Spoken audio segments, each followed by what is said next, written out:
सुशांत सिंह राजपूत की केस में जो फाइनल चार्जशीट सबमिट किया गया सीबीआई की तरफ से, उसमें तो रिया को क्लीन चिट दिया गया, पर इस चीज का फायदा उठाने में रिया चक्रवर्ती किसी भी कसर नहीं छोड़ रही है। हाल ही में अपनी एक कंट्रोवर्शियल स्टेटमेंट के जरिए वो फिर से लाइमलाइट में आने की कोशिश कर रहे हैं। अब रिया चक्रवर्ती जैसे औरत ये दावा कर रहे हैं कि भारतीय जेलों में बंद 80% महिलाएं निर्दोष है, पर सवाल ये उठता है कि क्या रिया चक्रवर्ती जो कह रहे हैं वो सच है या फिर ये एक बस पब्लिसिटी स्टंट है।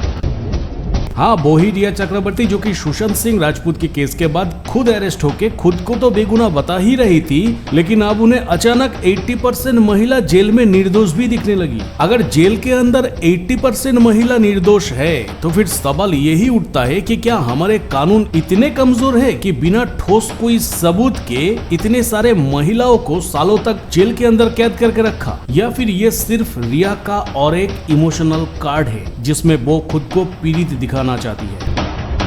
हाँ, भारत की न्याय प्रणाली में खामियां जरूर हो सकता है, लेकिन रिया चक्रवर्ती जैसी औरत की बयान पर आंख बंद करके भरोसा करना समझदारी नहीं होगी। क्या रिया चक्रवर्ती की दिया गया ये बयान सिर्फ सिंपैथी पाने का एक नया तरीका तो नहीं है? तो यहाँ पे मेरा सलाह तो यही रहेगा कि मैडम पहले खुद को तो निर्दोष साबित करिए, उसके बाद दूसरे के लिए आवाज उठाना, क्योंकि सुशांत सिंह राजपूत की जिस केस में एबेटमेंट ऑफ सुसाइड के तहत आपका नाम दिया हुआ है उसमें अभी तक आपको क्लीन चिट नहीं मिला। सवाल तो ये भी है कि अगर 80% महिला जेल के अंदर निर्दोष है तो फिर क्या आपके पास इसके रिगार्डिंग कोई पुख्ता सबूत है, या फिर ये सिर्फ एक मनगढ़ंत आंकड़ा है? क्योंकि बॉलीवुड में विक्टिम कार्ड खेलना अब एक नया ट्रेंड बन चुका है। यही रिया चक्रवर्ती जो खुद ड्रग केस में एनसीबी के द्वारा 28 दिन तक अरेस्ट होकर जेल में रही थी, वही बात कर रही है जेल की दूसरे महिलाओं को बचाने के लिए। सवाल यही है कि क्या ये दीदी बस अपनी छवि को सुधारने के लिए ऐसा कर रही है? क्या हमें ऐसी सड़क छाप सेलिब्रिटी की